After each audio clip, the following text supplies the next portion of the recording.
Hello students, जल्दी से live आ जाएं, जुड़ते रहें एक बार।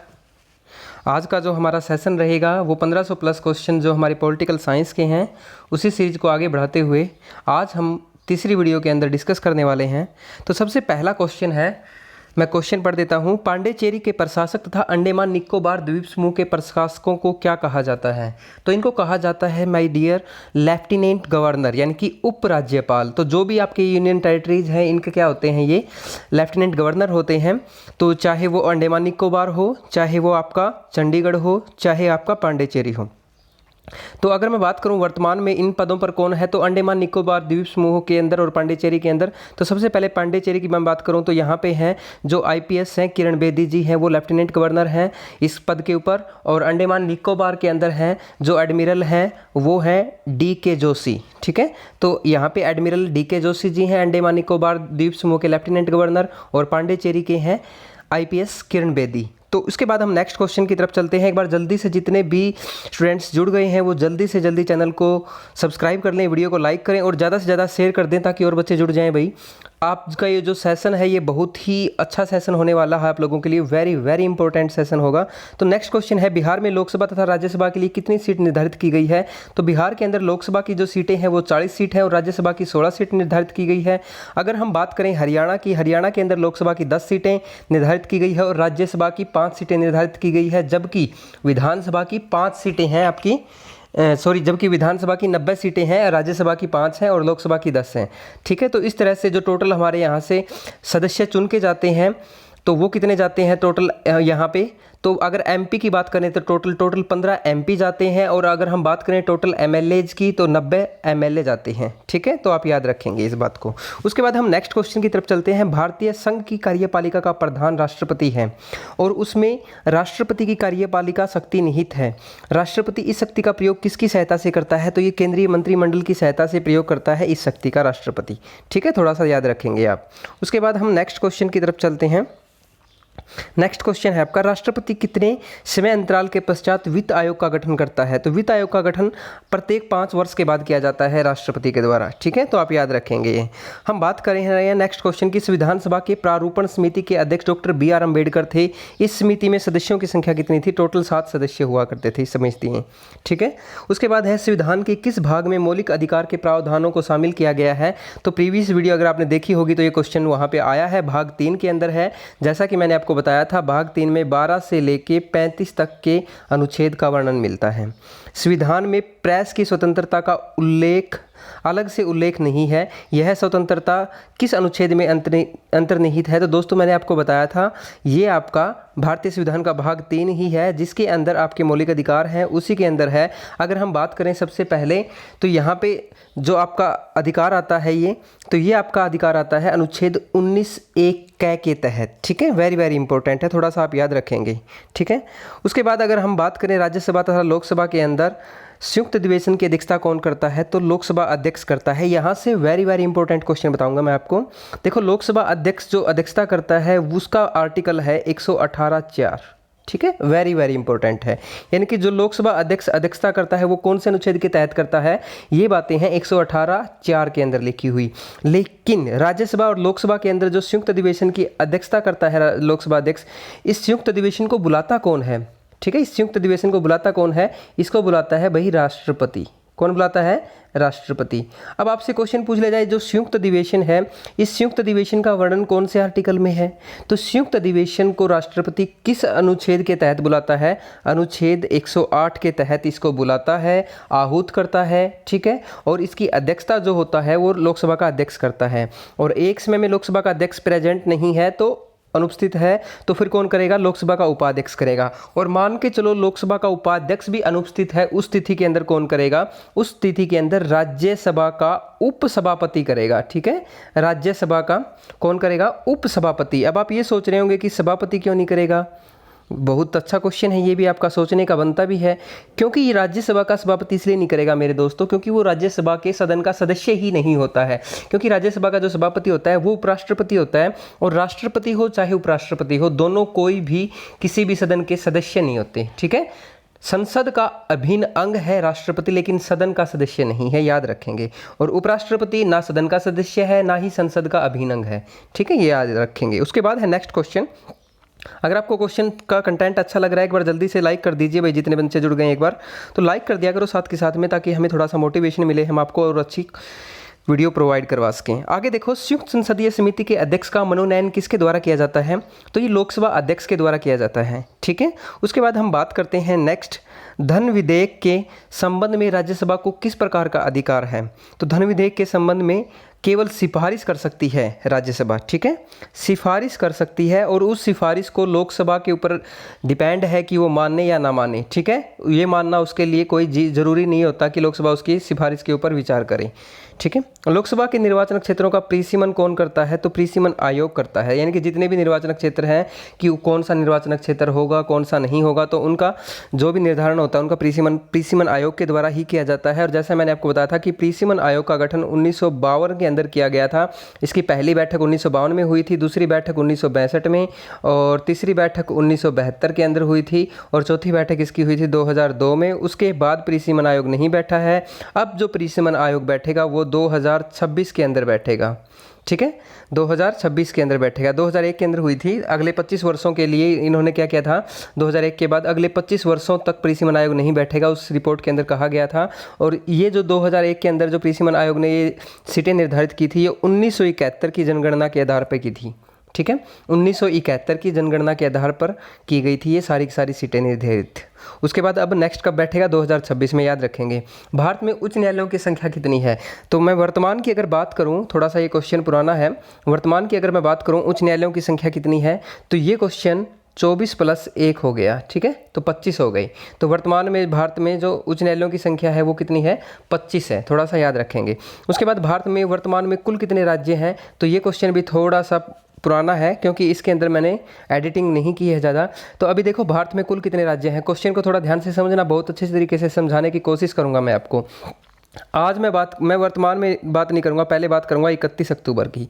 31 अक्टूबर 2019 की अगर मैं बात करूँ, 31 अक्टूबर 2019 की बात करूँ, तो उस समय भारत के अंदर कितने राज्य थे? 28 राज्य थे, ठीक है।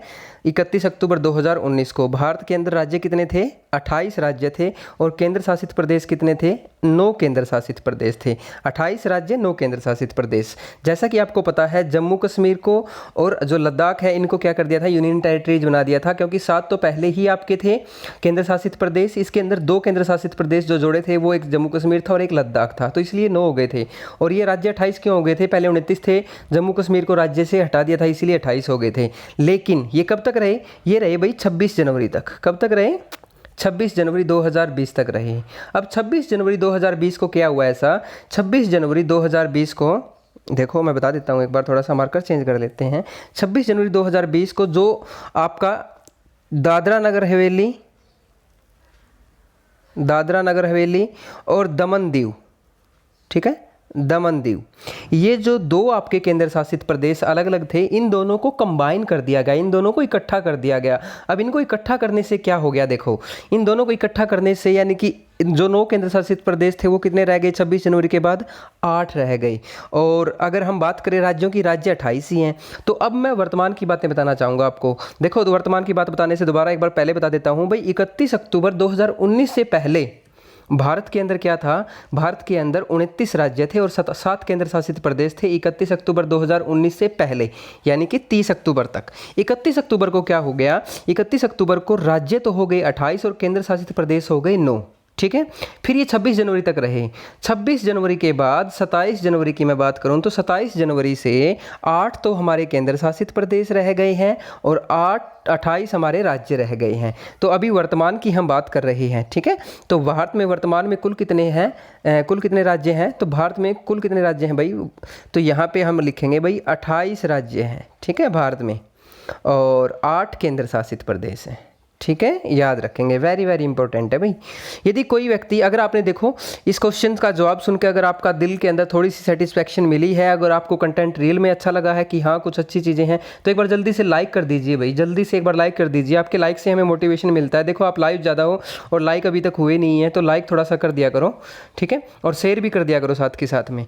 चलो आगे देखते हैं। यदि कोई व्यक्ति अपनी इच्छा से विदेशी राज्य की नागरिकता अर्जित कर लेता है तो उसकी भारतीय नागरिकता का क्या होता है भाई, समय ही समाप्त हो जाती है भारतीय नागरिकता, ठीक है। तो उसकी भारतीय नागरिकता क्या हो जाती है, अपने आप ऑटोमेटिकली क्या हो जाती है, उसकी समाप्त हो जाएगी, ठीक है। और भारत में संविधान सभा का गठन किस योजना के प्रस्ताव के अनुसार किया गया था, ये कैबिनेट मिशन योजना के तहत किया गया था, याद रखेंगे। उसके बाद अनुसूचित जाति और जनजाति क्षेत्रों के प्रशासन के संबंध में प्रावधान संविधान की किस अनुसूची में किया गया है, ये 5वीं और 6वीं अनुसूची है, उसके अंदर मिलता है आपका अनुसूचित जाति और जनजातियों के रिगार्डिंग जो भी वर्णन है, ठीक है। उसके बाद है संविधान का प्रारूप संविधान सभा ने कब अंगीकृत किया था। अगर आपसे पूछा जाए कब अंगीकृत किया, कब आत्माप्रीत किया, तो ये 26 नवंबर 1949 डेट याद रखेंगे। लेकिन संविधान को जो लागू किया गया था वो कब किया गया था, वो 26 जनवरी 1950 था, ठीक है। उसके बाद हम सर्वप्रथम किस अधिनियम के द्वारा भारत के प्रांतों में आंशिक उत्तरदायी शासन की स्थापना की गई, ये 1919 के भारत शासन अधिनियम के द्वारा की गई थी सबसे पहले, ठीक है। भारत में शासनाध्यक्ष का संबोधन किसके लिए किया जाता है, तो प्रधानमंत्री के लिए किया जाता है। उसके बाद है संविधान के किस भाग को भारत का मैग्ना कार्टा कहा जाता है, वेरी वेरी इंपॉर्टेंट है भैया। ये भारत का जो संविधान का भाग है वो 3 है, जिसको भारत का मैग्ना कार्टा कहा जाता है। एक क्वेश्चन बनता है भाग 3 से ही कि यहाँ पर संवैधानिक उपचारों का अधिकार जो है उसको क्या कहा गया है। डॉक्टर भीमराव अंबेडकर ने संवैधानिक उपचारों का अधिकार यानी कि आर्टिकल है आपका 32, इसको क्या कहा गया है, इसको क्या कहा है, संविधान की आत्मा बताया है, संविधान का हृदय बताया है, ठीक है। और भारत का मैग्ना कार्टा यानी कि भाग 3 को कहा गया है।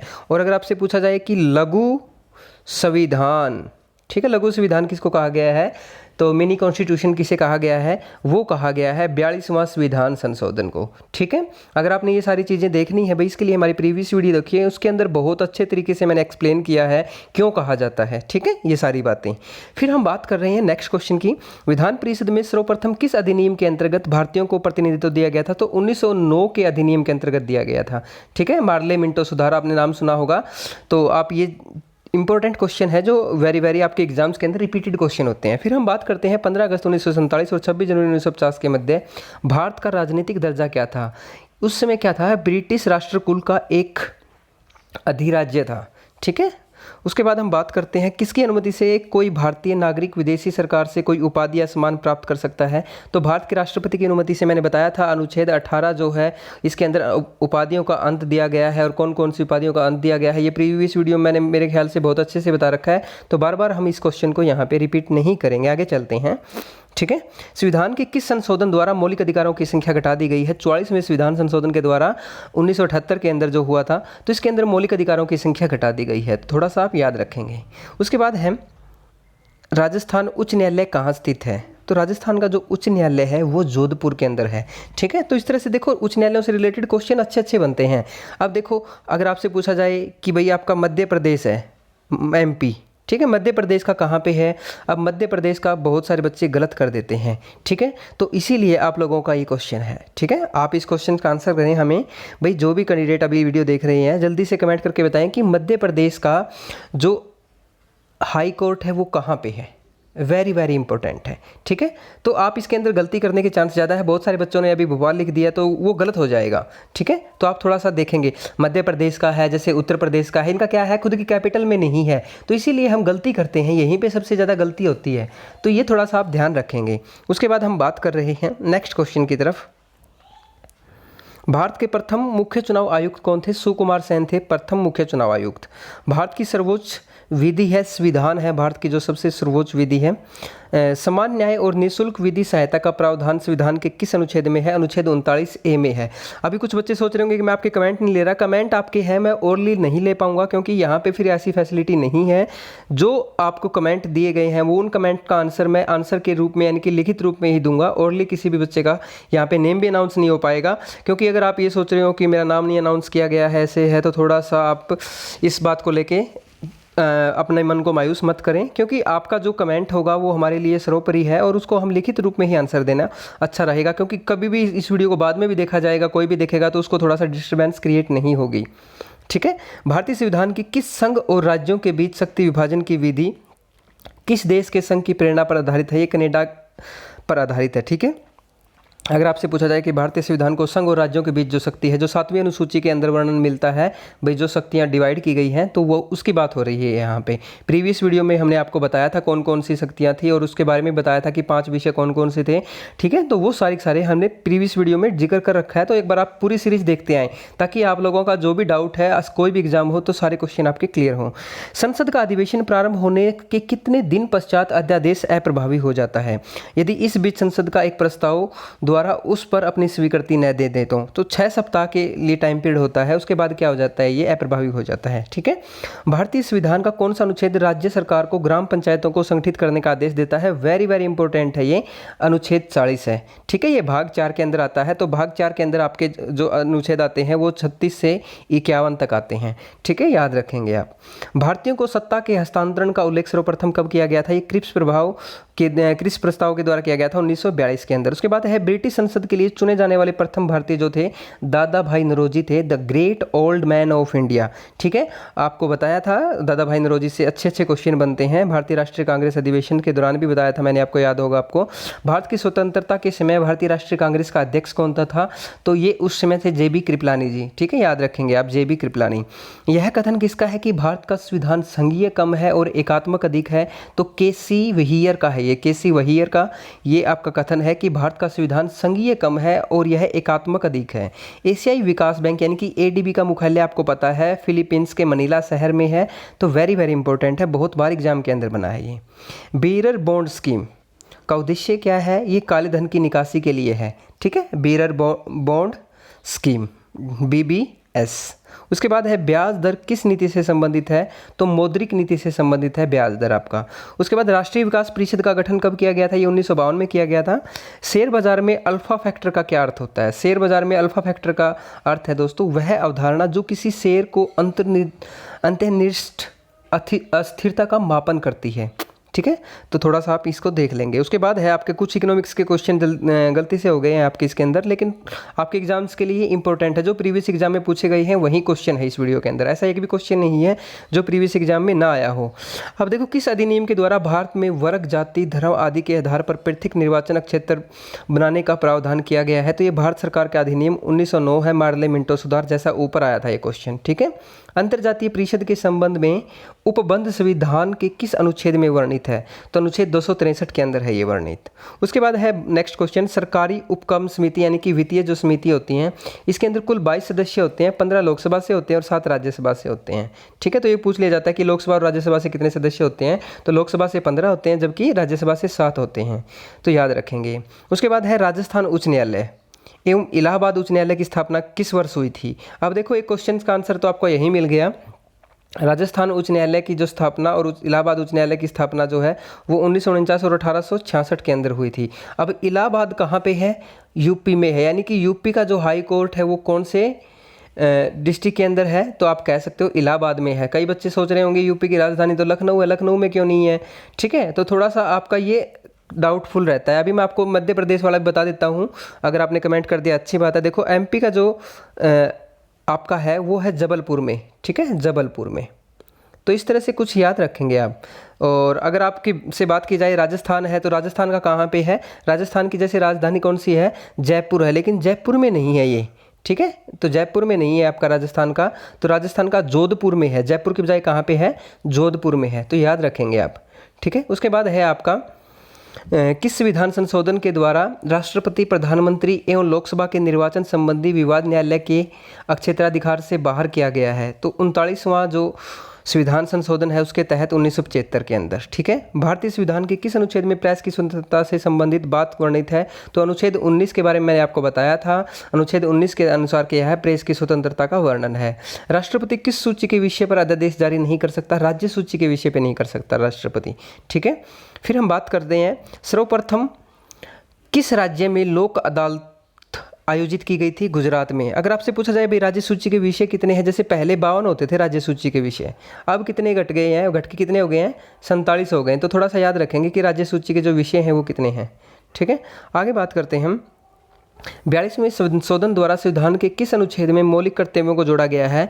तो 42वें संविधान संशोधन के द्वारा जो ये मौलिक कर्तव्यों को जोड़ा गया है वो है अनुच्छेद 51A में। ठीक है, अनुच्छेद 51A में संविधान के संरक्षक के रूप में सर्वोच्च न्यायालय का अधिकार विश्व के किस संविधान से लिया गया है? तो ये अमेरिका से लिया गया है। वेरी वेरी इंपॉर्टेंट है। भारत की संप्रभुता किस में निहित है? तो ये आपकी भारत की जनता में ही निहित होती है, भारत की संप्रभुता। विश्व के एकमात्र हिंदू राष्ट्र का नाम नेपाल है। उसके बाद है भारत का प्रथम विधि अधिकारी कौन होता है? भारत का महान्यायवादी यानी कि अटॉर्नी जनरल ऑफ इंडिया। उसके बाद है आपका नेक्स्ट क्वेश्चन, भारत को संपूर्ण प्रभुत्व संपन्न लोकतंत्रात्मक गणराज्य कब घोषित किया गया था? तो ये किया गया था 26 जनवरी 1950 को। फिर क्वेश्चन बनता है कि मूल अधिकारों को सर्वप्रथम किस देश में संवैधानिक मान्यता प्रदान की गई थी? तो अमेरिका के अंदर की गई थी मूल अधिकारों को। ठीक है, और उसके बाद है आपका अखिल भारतीय सेवाओं का सर्जन कौन कर सकता है? तो ये राज्यसभा कर सकती है अखिल भारतीय सेवाओं का सर्जन 2/3 बहुमत से। ठीक है, तो राज्यसभा को विशेष अधिकार प्राप्त है। अखिल भारतीय सेवाओं के लिए कोई नई सेवा का गठन करना है, चयन करना है, तो वो क्या कर सकती है? राज्यसभा इसके ऊपर विचार कर सके आपकी बना सकती है। तो 2/3 बहुमत से होगा ये पारित। उसके बाद है लोकसभा में विपक्षी दल के नेता के रूप में मान्यता प्राप्त करने के लिए दल के द्वारा न्यूनतम कितने प्रतिशत सीटें प्राप्त करना आवश्यक है? 10%। तो दोस्तों यहाँ पे मैं बात करूँ वर्तमान के अंदर, भाई लोकसभा की अगर हम बात करें तो लोकसभा के अंदर कोई भी विपक्षी दल का जो नेता होगा ना, तो उसके लिए कम से कम उसको 1/10 सदस्य संख्या होनी चाहिए उस पार्टी के पास। और अगर हम वर्तमान की बात करें तो वर्तमान में जैसे आपको पता है भाई 545 सीटें हैं लोकसभा की, तो यहाँ पे 55 सीटें होनी चाहिए 1/10 सदस्य के लिए, जबकि कांग्रेस को 52 सीटें ही मिली है। तो इसीलिए 17वीं लोकसभा है, 17वीं लोकसभा के अंदर कोई भी विपक्षी दल नहीं है। ठीक है, 17वीं लोकसभा में कितनी सीटें मिली है कांग्रेस को? 52 मिली है। ठीक है, तो ये किसको मिली है? INC को। कोई विपक्षी दल नहीं है। हम बात कर रहे हैं 16वीं की। 16वीं लोकसभा के अंदर 44 सीटें मिली थी, ये भी कांग्रेस को मिली थी। तो उस समय भी 16वीं लोकसभा के अंदर भी कोई विपक्षी दल नहीं था। फिर हम बात कर रहे हैं 15वीं लोकसभा की। तो 15वीं लोकसभा के अंदर जो विपक्षी दल था वो विपक्षी दल था BJP, बहुमत का दल था कांग्रेस। और यहाँ पे जो BJP से विपक्ष का नेता कौन था? सुषमा स्वराज। सुषमा स्वराज जी जो थी विपक्षी दल का नेता थी। ठीक है, और अगर हम वर्तमान में बात करें राज्यसभा की, तो राज्यसभा से जो विपक्ष का दल का नेता है कांग्रेस की तरफ से है वो है गुलाम नबी आज़ाद। ठीक है, गुलाम नबी आज़ाद। तो ये विपक्षी दल का नेता है। और जो विपक्षी दल का नेता होता है उसकी पावर, उसकी जो वेतन होते हैं, उसके जो भत्ते होते हैं, तो वो सारे के सारे किसके बराबर होते हैं? कैबिनेट मंत्री के बराबर होते हैं। ठीक है, और कब से हैं ये कैबिनेट मंत्री के बराबर? 1977 से हैं। ठीक है, 1977 से हैं ये सारी की सारी चीज़ें। भाई 1977 के अंदर जो संशोधन हुआ था उसके अंदर कहा गया था कि जो एक विपक्षी दल का नेता होता है उसको जो भी वेतन मिलेगा, भत्ते मिलेंगे, आवास योजना मिलेगी, जो भी उसको, वो सारी की सारी एक कैबिनेट मंत्री के बराबर होंगी। ठीक है, तो इस तरह से हमारे ये क्वेश्चन हो जाते हैं। उसके बाद हम बात करते हैं नेक्स्ट क्वेश्चन की। संविधान सभा की पहली बैठक किस दिन प्रारंभ हुई थी? ये 9 दिसंबर 1946 को हुई थी। वेरी वेरी इंपॉर्टेंट है। संविधान निर्माण की दशा में पहला कार्य उद्देश्य प्रस्ताव था। 22 जनवरी 1947 को यह प्रस्ताव किसने प्रस्तुत किया था? तो ये जयलन यानी कि जवाहरलाल नेहरू ने किया था। मूल संविधान में राज्यों के 4 अलग अलग प्रवर्गों को समाप्त करने के लिए किसकी अध्यक्षता में राज्य पुनर्गठन आयोग का गठन किया गया था? तो इसका है आंसर आपका फजल अली की अध्यक्षता के अंदर। ठीक है, संपत्ति का अधिकार किस प्रकार का अधिकार है? ये एक वैधानिक अधिकार है और इसको हटा दिया है संपत्ति के अधिकार को। जैसे मैंने आपको बताया था कि मौलिक अधिकारों को अभी हटा दिया है, उनकी संख्या जो 7 थी उनकी 7 से कम करके 6 कर दी गई है। और इसमें कौन सा अधिकार हटाया गया है? संपत्ति के अधिकार को हटा दिया गया है। और इसको अब कहाँ रख दिया गया है? इसको अभी रख दिया गया है 300 क के अंदर। ठीक है, उसके बाद हम बात करते हैं किस वर्ष संसद ने अपना असभ्यता यानी कि अपराध अधिनियम को संशोधित सिविल अधिकार संरक्षण अधिनियम से मान से सिविल संरक्षण अधिनियम के मान से पारित कर दिया था? 1976, यानी कि 42वें संविधान संशोधन की बात है दोस्तों ये सारी की सारी। फिर हम बात कर रहे हैं किस संविधान संशोधन अधिनियम ने राज्य के नीति निर्देशक तत्वों को मौलिक अधिकारों की अपेक्षा अधिक प्रभावशाली बनाया? तो जो मौलिक अधिकारों की अपेक्षा इनको अधिक प्रभावशाली बनाया था वो भी 42वें संविधान संशोधन अधिनियम के तहत ही बनाया था। ठीक है, फिर हम बात करते हैं भारत में के कौन से राष्ट्रपति द्वितीय पसंद यानी कि सेकंड प्रीफरेंस मतों की गणना के फलस्वरूप अपना निश्चित कोटा प्राप्त कर हुए थे, तो वो थे वी गिरी।